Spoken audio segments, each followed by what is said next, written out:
short video about dealing with knee injuries. Now maybe you've hurt yourself running, obstacle racing, martial arts, whatever. You've done some kind of exercise and you twinge your knee, maybe your ankle, possibly a hip as well. And you get the doctor, massage therapist, physiotherapist, osteopath, these kind of people, and that should be your first port of call. Not the internet, not Facebook, not self-assessment, these kind of things. Maybe if you've done it before and you know it's the same kind of injury, but even then, your first port of call needs to be somebody who knows what they're talking about. An osteopath, physiotherapist, maybe the doctor, but the doctor's often going to refer you to those people anyway, so it's your choice, but you need to get somebody to assess it and see what's actually going on, because there's a world difference between a calf strain and a torn knee ligament. Okay, but say you go to the doctor and he says, yeah, you've got a really minor sprain on your knee, or you've got a bit of a muscle tear. Okay, particularly a muscle tear is a fairly normal thing to do. It's why your muscles are sore when you've been exercising. So he says, take some ibuprofen, and rest it. So you rest it for a couple of weeks and you feel like the pain's gone, but you've kind of, wait a minute, you're not in the same place you were before. How do you get back from here? And the main thing you've got to do is overcome stiffness. Okay, and well, how do you do this? And obviously a lot of people are concerned that they don't want to aggravate an injury or cause extra problems. And so it's a really simple set of exercises you can do to go and treat it for yourself. So you can look at your knee injury, see what the actual problem is, and improve your mobility. And it starts with, you need no special equipment. Well, you do. You need three things. You need a line of some sort. It could be a stick, it could be a belt, a piece of rope, anything. You need something you can step over. So a hardback book, I'm using a box of breakfast cereal.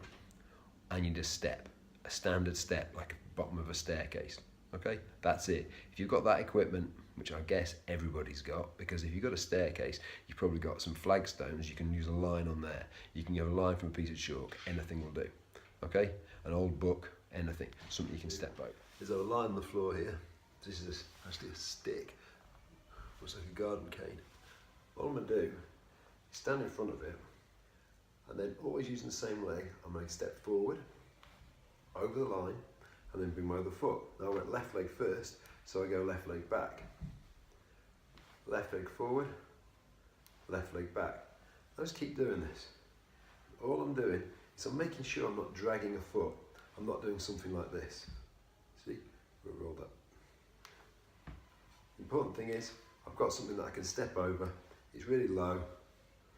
Just step backward and forward. And I set myself a target, just some notional number, maybe 50 repetitions. Left leg forward, left leg back. Left leg forward, left leg back. And then I'll do the whole thing again, but I'll start on my right leg. Right leg forward, right leg back. Try not to step on the stick. Right leg forward, right leg back. Right leg forward, right leg back. Just like this. Okay, so do my 50 repetitions of each side, then I stand this way. Do exactly the same thing, but sideways. Left leg, right leg. And it's just ensuring that basic movements, forwards, backwards, left and right, are done correctly.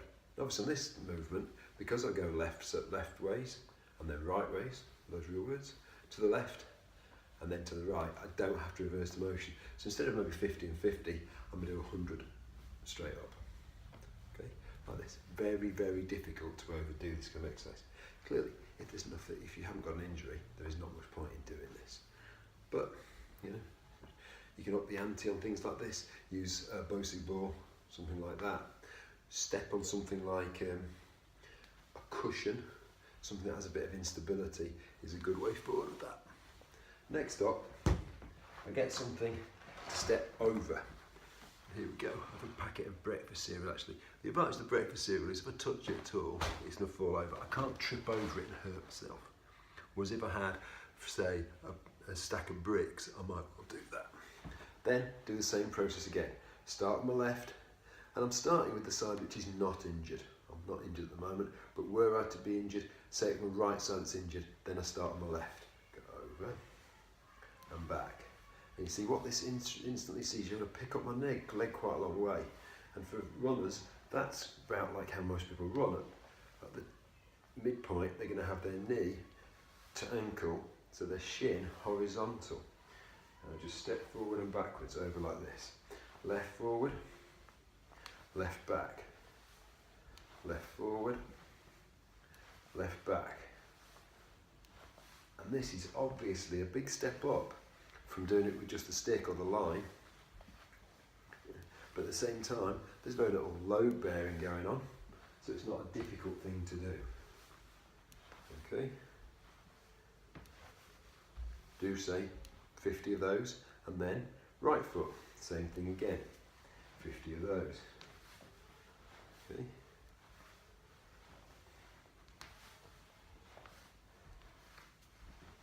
If I want to add a bit of variety, I can of course step forward like this, and so I went left foot forward, right foot back.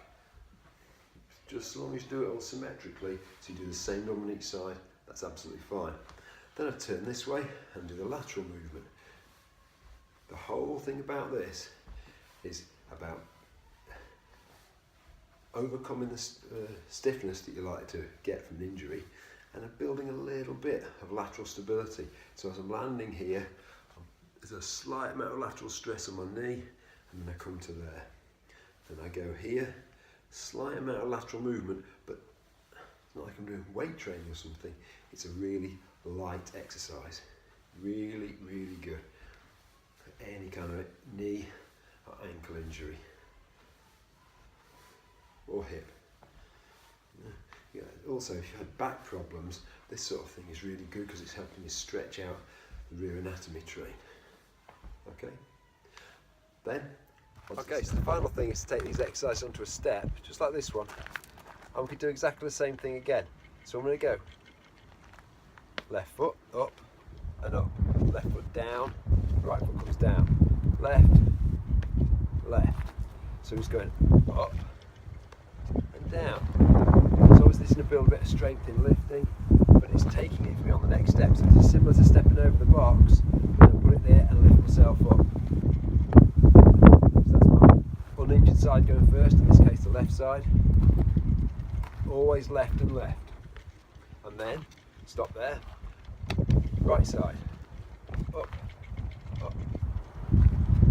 So right side goes up, left side comes up. Right side goes down, left side goes down. Just like this. Okay, again, work this in sets. You can do 25 of each side. And then laterally. So step up, step down. Now obviously because I'm doing this as a one-sided exercise, I have to do some this way and then I have to turn around.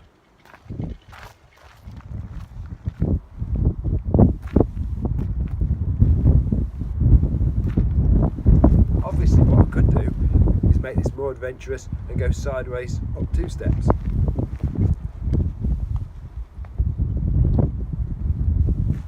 Well, that's slightly more advanced.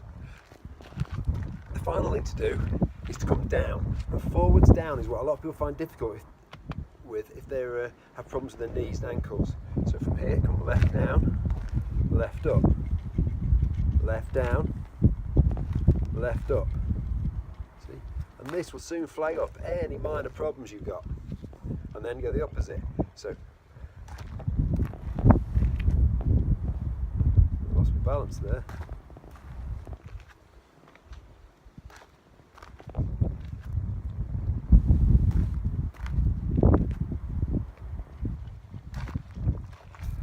Ideal exercises for building strength in your knees and your ankles, overcoming any flexibility or stiffness issues you've got relating to injury. Okay, hope it all goes well.